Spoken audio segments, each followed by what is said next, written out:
Hi guys, it's Cole again. I'm here to talk to you about something that a lot of my clients have struggled with, and that's organizing ideas effectively for communication in English. What I'm going to talk about here is something that works maybe best when you have a chance to write out what you are planning to say, but these techniques and the theories behind them are still very, very useful if you find yourself speaking, even in a conversation. To understand this, we have to talk about first, how is English communication culturally different than other languages, right? It's not just the fact that we're using English language, we have English grammar, vocabulary, structures, and all of that, but the idea behind how we communicate in English is very different from, in my experience, most other languages. And one of the main reasons for that is because in English, there is a much higher burden on the speaker to express themselves clearly. Let me say that again. In English, the burden is on the speaker. That means it's the responsibility of the person who is speaking or writing to make sure that what they are providing is clear enough for everyone listening or reading. In a lot of other languages, especially when you look at higher level texts, it's assumed that the reader has a certain amount of knowledge and they should be able to figure out what the writer is trying to say from the information that the writer or the speaker has provided. In English, it's the opposite.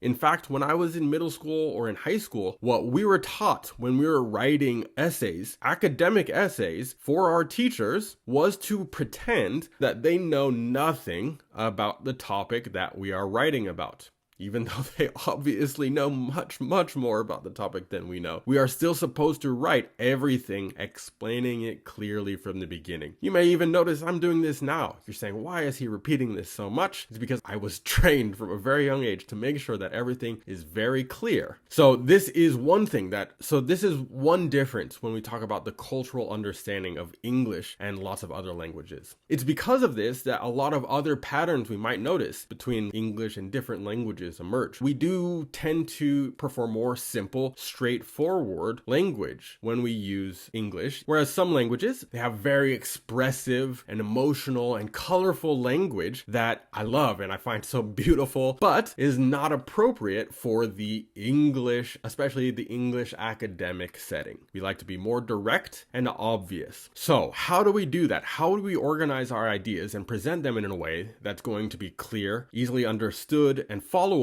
by an English speaker? Well, there's one structure that exists in virtually every form of communication, not just in English, but I'm willing to bet in most other languages as well. And this is used most clearly when we're writing things like essays, but if you look closely enough and you analyze any type of communication, whether it be a conference, a presentation, a meeting, a speech, you will be able to find this structure. So what is it? What we call the intro or the introduction, the body, and the conclusion. It's a sort of spin-off of that narrative, that fiction form we use, beginning, middle, and end. It's basically the exact same thing. The intro, you're going to basically introduce, be it yourself or what you're going to be talking about, or what you'd like the listener or the reader to believe or understand.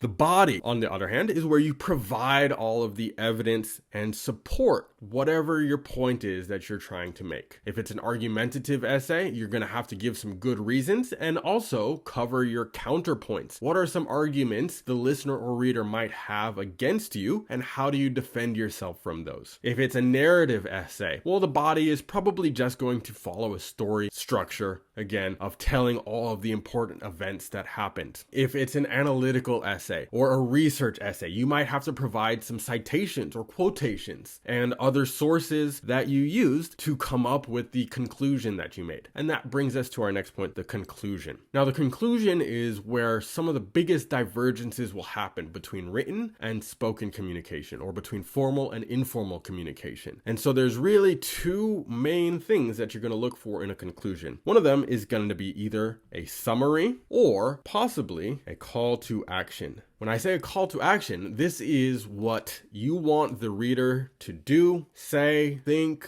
believe, or answer after reading or listening to your communication. So when you are writing, for example, a 5-paragraph essay, this is the most common type of essay I wrote in middle school and high school as a student here in America. The first paragraph is going to be the introduction paragraph, where you say everything that the reader can expect to read throughout the rest of the essay. Very straightforward. The body paragraphs, there will be 3 of them, right? And each one of them should be about a main point of your topic. Depending on the type of subject and the type of essay, what those 3 points are is going to be wildly different. But within each point, you should provide very, very clear understanding of what your perspective is, what you want the reader to understand and believe. You have to state it clearly, provide examples and evidence. If it sounds like I'm repeating myself, well, you kind of are going to repeat yourself if you follow this format.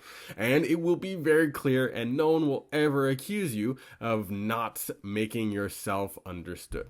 And again, in the conclusion, if we're going the summary route, which is more likely in this 5-paragraph example, we are going to restate those 3 examples we gave and the conclusion or the main point that we are trying to make and introduced in that introduction. So I know for non-English speakers, this probably sounds very repetitive, and yes, it can be, but it is not only very, very clear, it's also how most English speakers are conditioned to take in information. It's been said that most publications, like newspapers in America, are published at a 7th grade reading level. That means that even if you're reading a newspaper, which is something that is not entertaining, is generally seen as something for older professional people, it is still written in such a way that someone 12 or 13 years old should be able to understand everything. So hopefully this provided you some good information about how to structure your ideas. I know I gave an example of the 5-paragraph essay, so you might be thinking, Cole, well, how do I use this when I'm speaking? I don't have time to write an outline when I'm having a conversation with my friends. Well, you kind of do. It's called think before you speak. This is often used when people maybe act or speak in a way that is offensive because they don't consider other people's opinions. But I'm using it here to mean that it's okay to take a pause. I know I and lots of English speakers, we sound very fast and rushed when we speak, but you don't have to do that. In fact, some of the most persuasive, stressful, memorable moments are when you take that time to stop and slow down. Look how I just did it there, right? So if you are having a conversation and you have some ideas that you want to express and you're not sure how to express them in the most clear way, you can just say that. Say, give me a moment to collect my thoughts. Or if you don't want to be so direct, you could say something like, that's a very interesting question. I've never thought about that before. Give me a minute while I consider it. While you're pausing, using these filler sentences or explaining your thought processes, you can begin organizing a shorter response. Obviously not 5 paragraphs, but maybe 5 sentences or even 3 sentences is enough. So if you're in a conversation, obviously you don't want to be quite as repetitive as in an academic essay, but you can still introduce where you're coming from. Now, this could be why you think you're qualified to say whatever you're going to say. This could be where you got the information that you're about to share. This could be how the information that you have is connected to the rest of the conversation. And this is how you will introduce what you want to say. Then in the body, that's the main point that you're trying to make. If you wanted to add something to the conversation or the discussion, this is it. This is the body.